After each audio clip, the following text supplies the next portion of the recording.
Olá, minha gente, aqui é o Everton e hoje é dia de dica terapêutica, então está entrando no ar mais uma dica terapêutica do nosso canal de 14 de julho e hoje a gente vai falar sobre terapia, inclusão e política. Essa é a dica do dia. É isso aí mesmo, Everton? É isso aí mesmo, minha gente, é isso aí mesmo. É isso aí mesmo. Por que eu resolvi falar de política? Vai falar de política? O que tem a ver política com terapia? Tudo, tudo, tudo a ver. Eu vou mostrar para você. Eu tô até com um livrinho aqui para trazer referências, tá? Então é o seguinte, ó. Recentemente no YouTube, uma pessoa que está me seguindo, que está me assistindo e pelo jeito está curtindo a coisa da astrologia e tudo, colocou ali: adoro, a sua interpretação astrológica, mas você poderia não falar de política? Eu falei: caramba, gente, olha só. Achei tão estranho, tão complicado, mas significativo dos nossos tempos. Ok.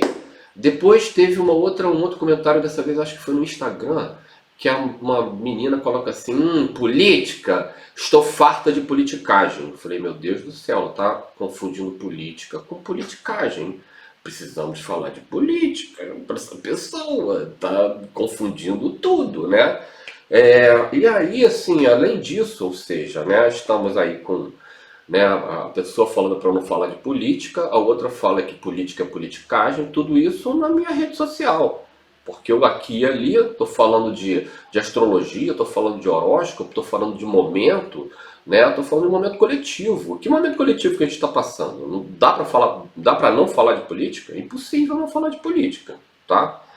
E nessa semana aí, depois de tudo que a gente está vivendo no Brasil, desde a eleição de 2018, depois de tudo, depois do que a gente está vivendo na pandemia, né, a gente ainda teve aí, né, a descoberta de um esquema de superfaturamento na compra das vacinas. Esse é a corrupção mais torpe da história do Brasil. E segundo o que está sendo levantado pela CPI e por outras esferas aí também do poder público, há a participação de militares aí nessa corrupção. E o que faz o ministro da Aeronáutica? Olha o que ele me fala, o tal de Carlos Júnior. Homem armado não ameaça. Diz ele ameaçando a sociedade. Pelo amor de Deus, gente, a gente precisa falar de política.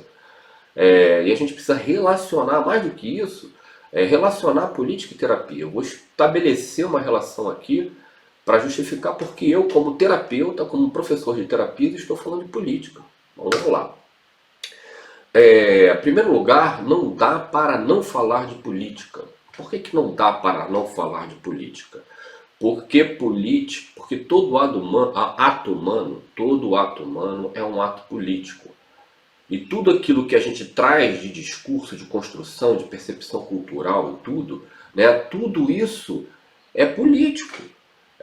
O nosso ideário, aquilo que a gente pensa, o conjunto de valores que nós temos, né, isso é político.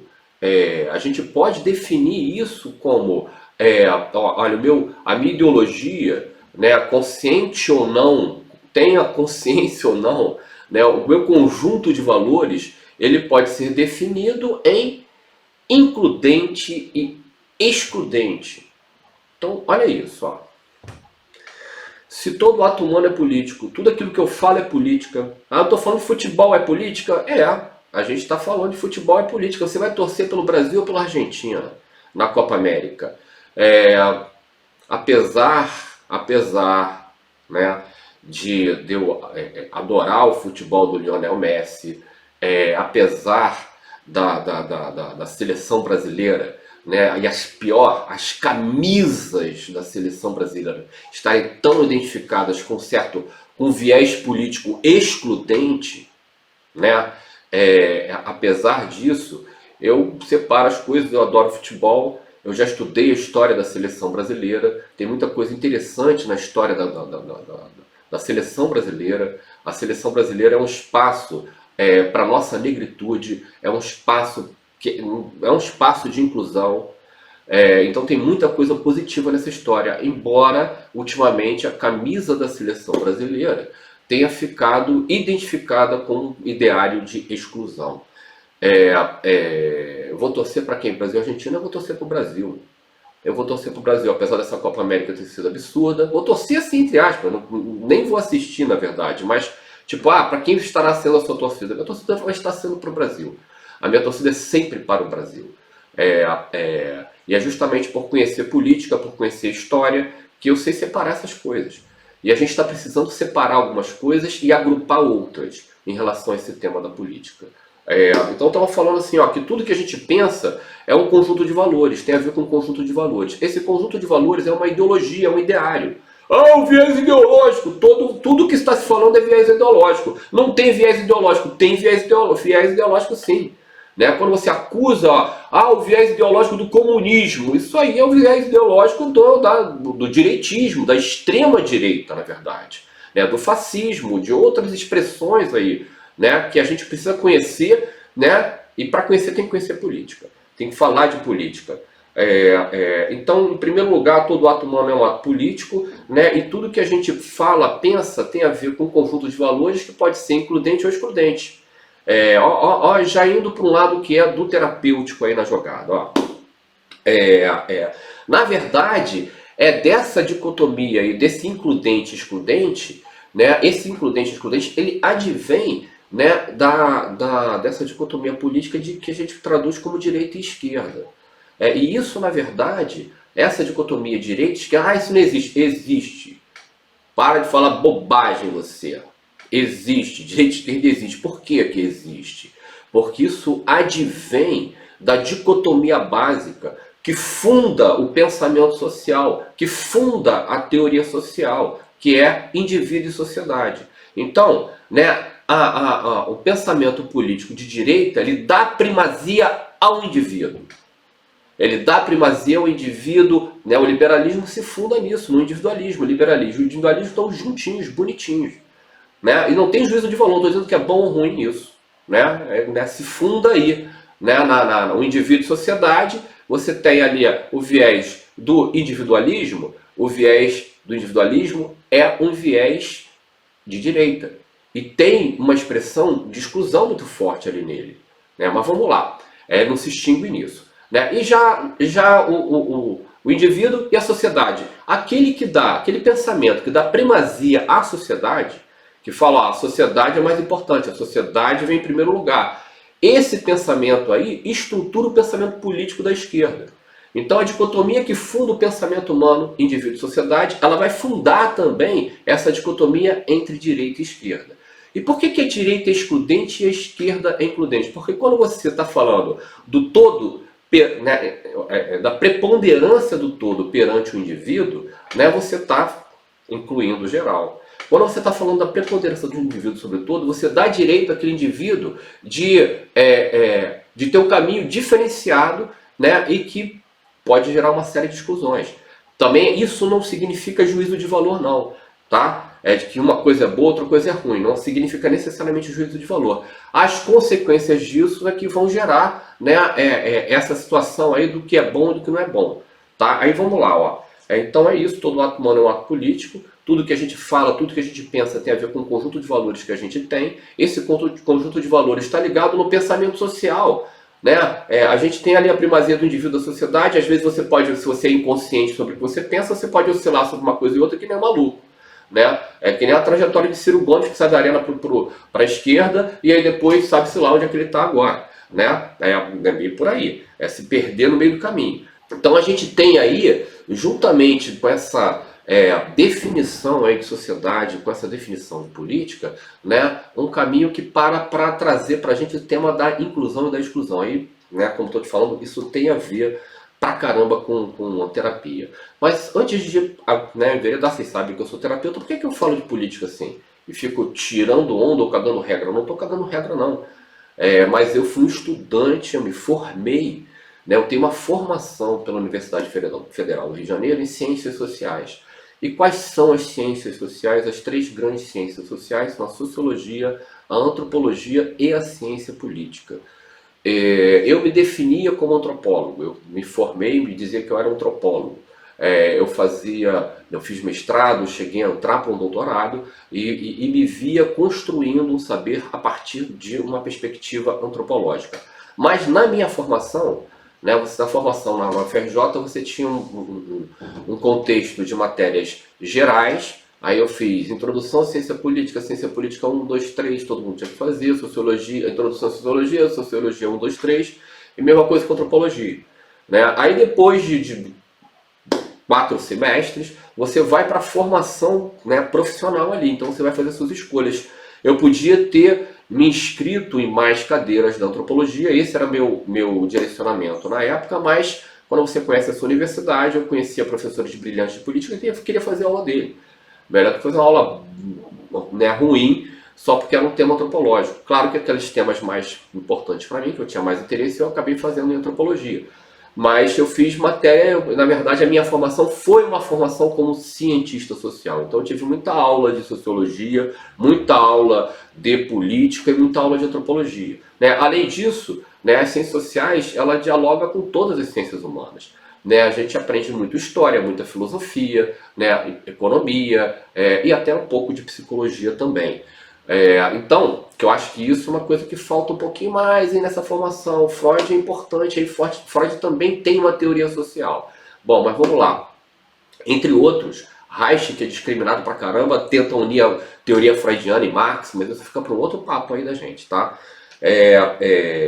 Então, só para falar para vocês que eu tenho uma formação política, por isso eu tenho uma certa visão política. Eu posso me colocar como cientista político? Pô, vou ter que resgatar muita coisa, que eu estou há mais de 20 anos trabalhando exclusivamente como terapeuta ou professor de terapias. Dei algumas aulas de ética, algumas aulas disso aqui, mas dentro de um contexto onde eu me via principalmente atuando como terapeuta ou como professor de terapias.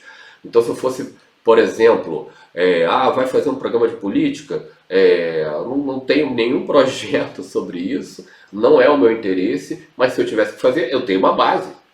Eu estudaria, eu me formaria até um pouco mais se fosse necessário, mas já tenho uma base. E para vocês entenderem aí, gente, as ciências naturais e as ciências humanas, elas, né, são importantíssimas para o conhecimento humano. Né? Não tem uma preponderância de uma sobre a outra. Aí deixa eu mostrar para vocês, eu conheci muito o pessoal do CBPF, Centro Brasileiro de Pesquisas Físicas. Tive proximidade com aquele povo e a gente conversava sobre isso. Nas ciências naturais, né, nas ciências exatas, a física é o top das ciências naturais.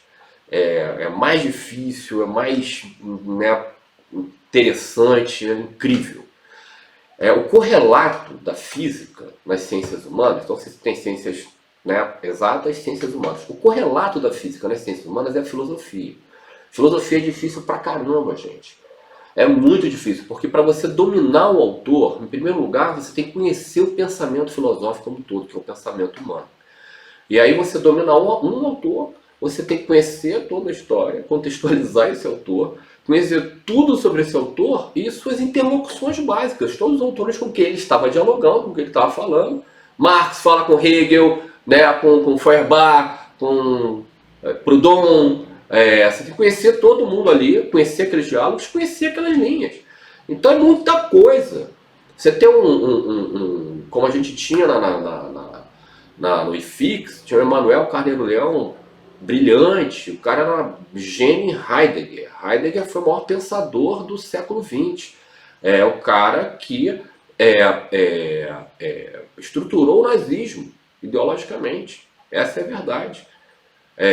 Mas quando quando o nazismo cai, ele é preso. Hannah Arendt, de esquerda, e outros pensadores de esquerda lutaram para ele voltar para a universidade, pelo brilhantismo daquela pessoa ali. Emanuel Carneiro Leão era um heideggeriano. Conhecia muito, muito, muito Heidegger. Significa que ele conhecia uma etapa do pensamento filosófico fundamental, dialogando com tudo. Isso é muito difícil. É demais, é too much. Entendeu? Então, nas ciências humanas, né, o correlato à física, que é o top das ciências naturais, ciências exatas, é a física. E a gente tem uma outra ciência natural, ali, ciência exata, que é forte também, que é a matemática. Nas ciências humanas, a matemática é a política. Política é difícil pra caramba. Eu me formei em ciências sociais, sociologia, antropologia e política. Sociologia, você lê ali as regras do método sociológico, você lê ali a ética protestante, o espírito do capitalismo, contextualiza um pouco Marx e uma outra coisa ali, você já está gastando sociologia beça. Já está gastando sociologia beça. Antropologia, você conhece as etapas do pensamento antropológico, o evolucionismo, o funcionalismo, o estruturalismo, conhece ali aqueles pensadores, né? E aí pega ali um Levi-Strauss da vida, ou um Clifford Geertz da vida, a interpretação das culturas, está gastando antropologia beça. Agora a política é que nem a filosofia. Para você dominar um pensador político, um pensamento político, pior ainda, você tem que conhecer, né, a história do pensamento político, desde lá né, antes dos tem os pré-socráticos, né, fundação da polis, até passar por Aristóteles, Platão, essa galera toda, chegando até no ponto que você sou especialista em Marx, sou especialista em pensamento político, Pareto, qualquer um ali. Né? Você vai ter que conhecer essa história do pensamento político, conhecer muito bem aquele autor ali, seus interlocutores, para você ser um bom cientista político, para você dizer que você, né, é profissional em política. A política é um saber, é um conhecimento, é uma ciência, gente. E o objeto, eu sempre falava isso, olha, gente, quando começou essa confusão no Brasil, 2013, a princípio eu me esquivei da discussão política. Eu falo assim, gente, eu não discuto política porque eu tenho uma formação política. Então, tipo, é a mesma coisa que você ouvir, você é um dentista e está ouvindo a pessoa falar, não, miolo de pão é bom para amálgama. Eu vou votar no Bolsonaro, é meio isso, miolo de pão é bom para amálgama, sabe? Arrepia os cabelos, né? De quem tem uma formação política. Então eu falava, gente, eu não discuto política com ninguém, teve muita discussão ali, 2014, a eleição de 2014 já foi escarriçada, e tudo que a gente vive depois, né? Eu não discuto política com ninguém, até porque eu tenho uma formação política, eu discuto política e me respondia duas perguntas, eu falava isso. Qual o objeto da política? O que a política estuda? Política é um conhecimento, o que a política estuda? Isso aí que você vê ali é uma expressão de um cenário político, não é política. Tá? O que se chama de política, política, os políticos, partidos, é uma expressão de um cenário político que é muito mais amplo, que envolve todos os atos humanos. Isso é política. E o objeto da política é o poder. É o poder. Ninguém me responde isso. Eu perguntar isso para engenheiro. Engenheiro não sabe nada de política. É médico, não sabe nada de política. Advogado sabe menos, muito menos de política do que um profissional, do que um historiador, de qualquer um que se enveredou numa ciência humana.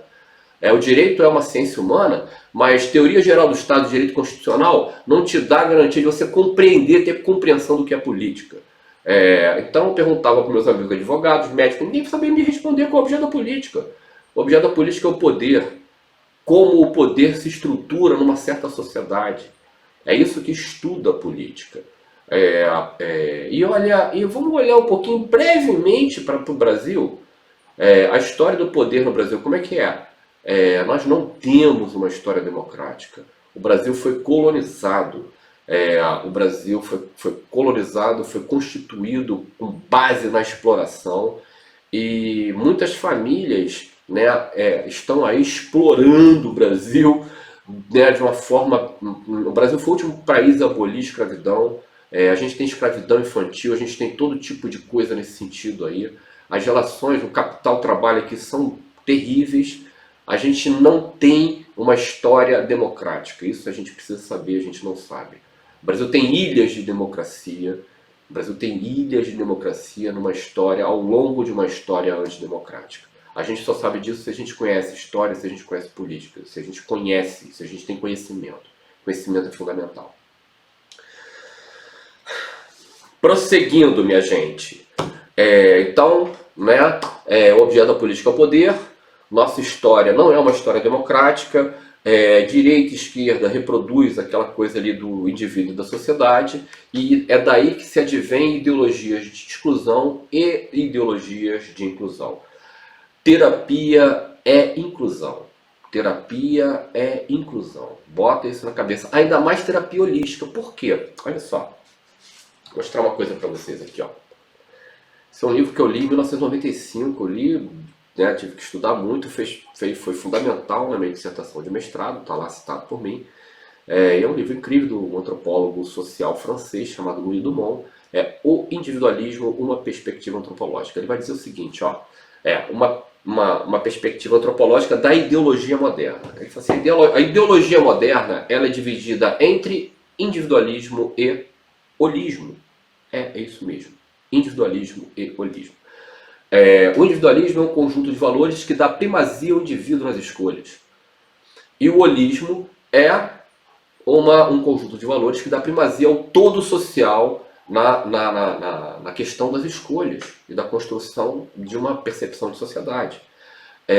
Então, uma das características fundamentais, né, do holismo primeiro, estão ligados às sociedades tradicionais, como as terapias holísticas, que muitas delas remontam ao xamanismo, remontam às práticas do que se chamava da arte de curar.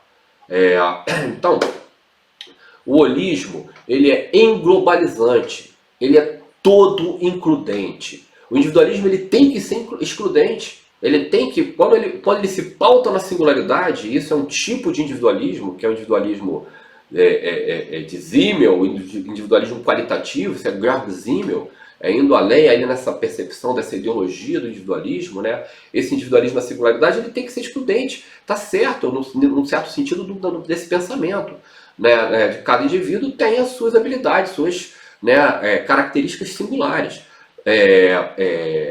Mas as nossas práticas todas, especialmente as terapias holísticas, advêm de um ideário, né, do holismo, né, que está ligado ao outro livro do Dumont fundamental, é Homo Hierárquicos, falando sobre a sociedade indiana, sobre o sistema de castas, né, também falando sobre essa mesma coisa, sobre a relação entre a ideologia holista e a ideologia individualista. Então, na perspectiva, o holístico vem desse holismo, onde a gente, né, entende que inclusão é um caminho, terapia é inclusão, englobar, envolver o indivíduo, colocar o indivíduo dentro do todo, contextualizado dentro do todo, é o caminho holístico de percepção e de construção de sociedade. E é também a forma como a gente deve entender a atuação das terapias holísticas. Como assim? Nas terapias holísticas, minha gente, a inclusão é fundamental. Esse tema da inclusão é fundamental. Inclusive você tem, por exemplo, as constelações familiares, que vão, né, olhar ali para o sistema parental, que vão olhar para o sistema familiar, e aí vão perceber, vai se perceber o que o Bert Hellinger, que ele percebe ali, que todos os males do mundo advêm da exclusão. Sempre as situações de exclusão vão gerar questões sistêmicas, gerar doenças, gerar os fatores epigenéticos, os traumas, os fracassos que vão passando de geração em geração. Sempre são exclusões. São exclusões de indivíduos sistêmicos que vão causar esse tipo de coisa. Então, né, como todos podemos ver, há uma relação direta da política com a terapia. Em primeiro lugar, porque política é tudo. Em segundo lugar, porque, né, numa certa percepção da política, esse tema da inclusão ele é fundamental. E esse é o tema central das terapias, em especial das terapias holísticas, que vem desse ideário do holismo, né, que considera que o todo social, que o bem comum são os fatores, são os critérios de escolhas ético-morais. Então, né, como não falar de política? Terapia tem tudo a ver com política, terapia é inclusão. Foi por conta disso que durante mais de 9 anos eu tive um ambulatório gratuito de Reiki. Sempre pratiquei e pratico terapia gratuitamente. Estou numa outra fase da minha vida, mas sempre tenho o cliente que eu estou, né, atendendo gratuitamente, porque tem esse tema da inclusão também nesse nível aí, né? Quando eu vou para o aspecto terapêutico da inclusão, eu vou tentar entender que elementos familiares estão excluídos ali, gerando traumas e gerando questões. Então o que a gente vai estar trabalhando ali? A gente vai estar trabalhando inclusão. Então, minha linda, meus lindos, quero concluir dizendo que política é o estudo do poder e suas formações na sociedade. Respondendo a menina lá, politicagem é o mau uso da política e a ignorância política. E o nosso momento político é um momento muito delicado. Então eu quero reafirmar aqui a inclusão, eu quero reafirmar aqui a democracia. Terapia tem tudo a ver com inclusão. Terapia tem tudo a ver com democracia. Não dá para você ser um terapeuta com amorzinho no coração e com aquela energia necessária para você curar, para você incluir, se você politicamente exclui. Se a sua visão é essa, sua visão está equivocada e você precisa melhorar. Se você não melhorar, você não será um bom profissional. Simples assim. Terapia, inclusão e política, tá aí uma tríade que tem tudo a ver. Esse é o recado de hoje, minha gente, o recado aí que tem, né, muito a ver também com todo esse momento conturbado que nós estamos vivendo no Brasil, no nosso cenário político. Tá bom? É isso, minha gente. Muito obrigado, até a próxima, estamos juntos sempre. Um grande beijo, obrigado.